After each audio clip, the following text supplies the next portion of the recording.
Hello everyone and welcome back to Statistics. Here's Jonathan and we'll start with normal distribution, part B. So I'd like to continue with the previous example that we saw in class. And this example, we denoted X, a random variable that represents the IQ score.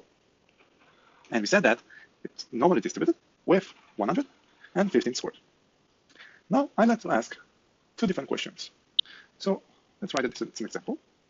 A, what is the IQ score that corresponds to the top decile? So first, what do we mean by top decile? Top decile means that that's the value such that the area up to it is 90%.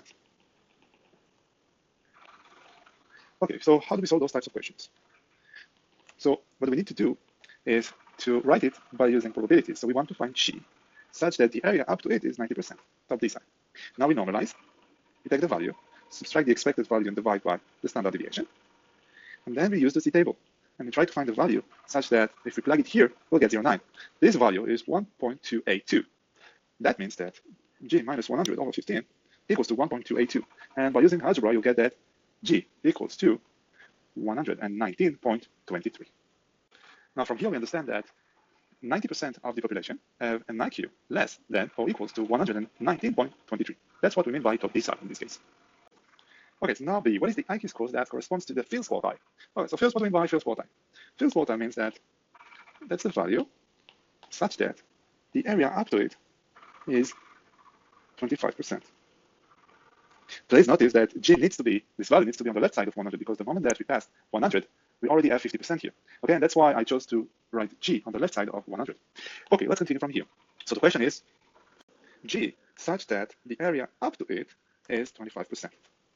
Okay, now what we could do is to normalize X, so we'll get G minus 100 over 15 equals to 0.25. So after normalizing, we'll get that the expected value is 0. Here we have G minus 100 over 15, and the area up to this value is 25%. Now, unfortunately, because this value is on the left side of 0, it means that this value, the end, is going to be negative.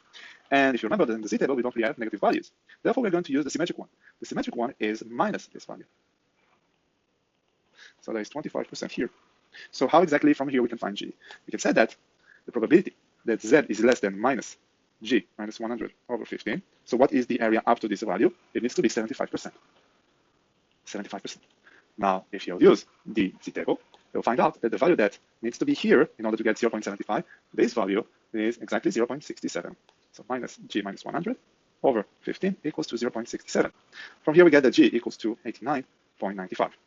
That means that if we go back here, 25% of the population have a score that is less than or equals to 89.95. Okay, so now I'd like to talk about the mean, the average, and the sum of normal random variable. And let's start by the theorem. The theorem says that here we have a sequence of random variable, x1 till xn, that are independent and normally distributed with mu and sigma squared. Then the average, denoted as x bar, so the average x bar, that's x1 plus x2 till xn over n, is normally distributed with mu and sigma squared over n. And the sum of xi from 1 to n, meaning x1 plus x2 and so on till xn, is normally distributed with n times mu and n times sigma squared.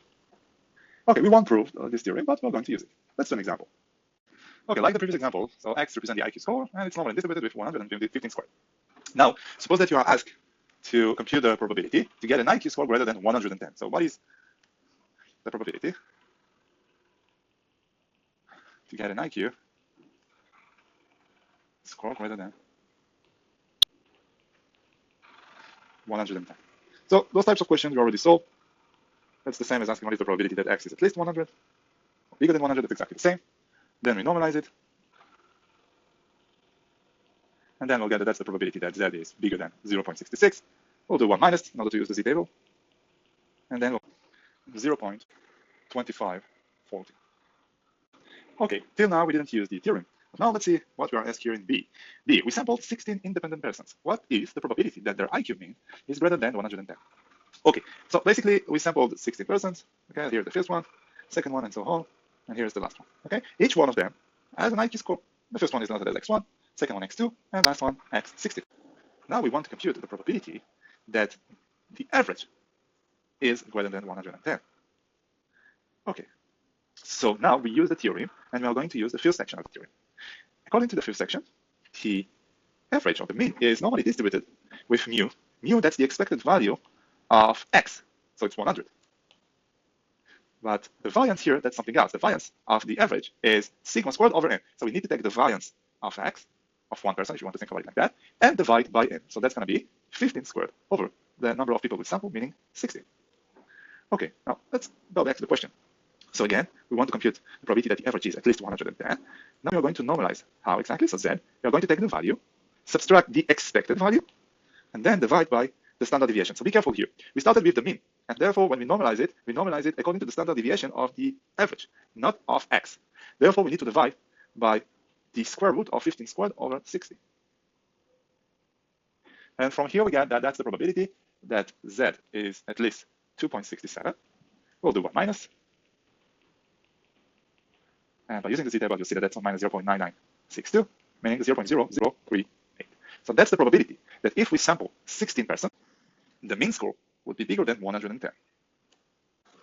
Okay, so now there is an example, another one, example 2. The adult's weight is normally distributed with the expected value of 68 kilograms and standard deviation of 10 kilograms. The following restriction is written in the elevator. 6 adults, 450 kilograms. 6 adults got in the elevator. What is the probability that the total weight is greater than 450? Okay, now let's see.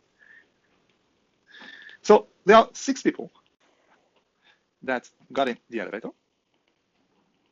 So first one, let's note it as x1. x1 represents the weight of the first person, x2 of the second, x3 of the third, and so on till the x6. Now we want to compute the probability that the total weight. Now total weight is greater than 450. In order to get the total weight, what we need to do is to sum x1 plus x2 plus till x6. And we can write it as sigma xi, I starting from 1 to 6. Now the question is, what is the probability such that the sum xi starting from 1 to 6 is greater than 450? That's the question. Now we are going to use the second section of the theorem. The sum is normally distributed with n times 0 and n times sigma squared. So that means that sigma xi, let's write it here, sigma xi from 1 to 6 is normally distributed with 6 times the expected value. In this case, the expected value is 68, and 6 times the standard deviation, 10. So in the end, we'll get that that's normally distributed with 408. By the way, not 10, 10 squared, of course, because that's the standard deviation, 10. Okay, so that needs to be 10 squared. So 408 and 600. Okay, now we are going to normalize. How exactly? So we are going to take the value, subtract the expected value that corresponds to this distribution of sigma xi, meaning 408, and divide by the standard deviation. Please remember that here, that's the variance. So in order to get the standard deviation, we need to take the square root of 600. From here, we'll get that that's the probability that z is bigger than 1.71. We'll do 1 minus.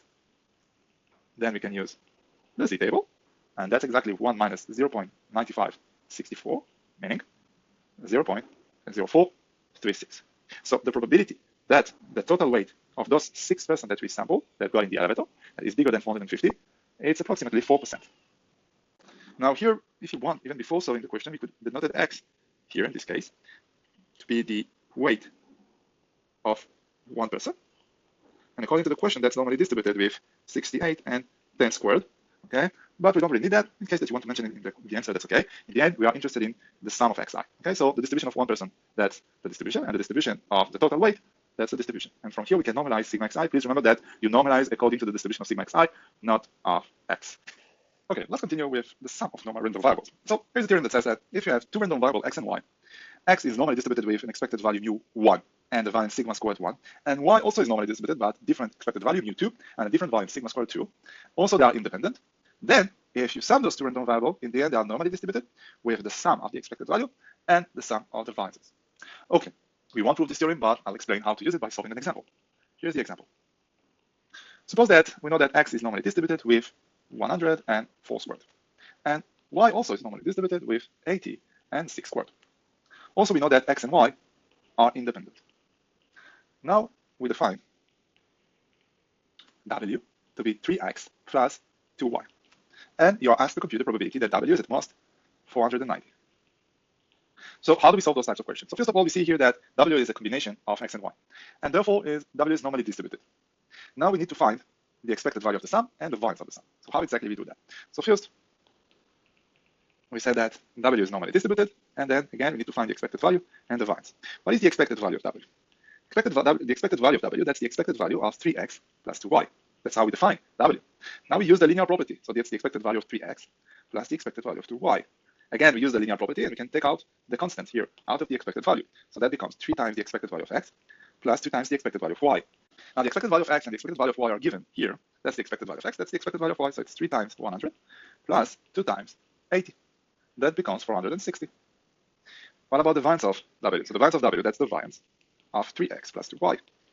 Now we use the linear property of the variance because they are independent. We can write that as the variance of 3x plus the variance of 2y. And we say again, by using the linear property, we can take out those constants, 3 and 2, out of the variance. But remember, please, that we need to square them. So it becomes 3 squared variance of x plus 2 squared variance of y. The variance of x and the variance of y are given here. Now we just need to plug them here. So 3 squared times 4 squared plus 2 squared times 6 squared. In the end, we'll get 288. So now we know exactly what is the expected value of w and what is the variance of w. So let's write it here. So the expected value, that's 460, and the variance is 288. Now, if we go back to the question itself, okay, just move it here, here. Okay, so the question says that we need to compute the probability that w is at most 490. We know the distribution of w is normally distributed with those two parameters, but we need to normalize. Now we take the value, subtract the expected value over the standard deviation, and that will get that's the probability that z is at most 1.77.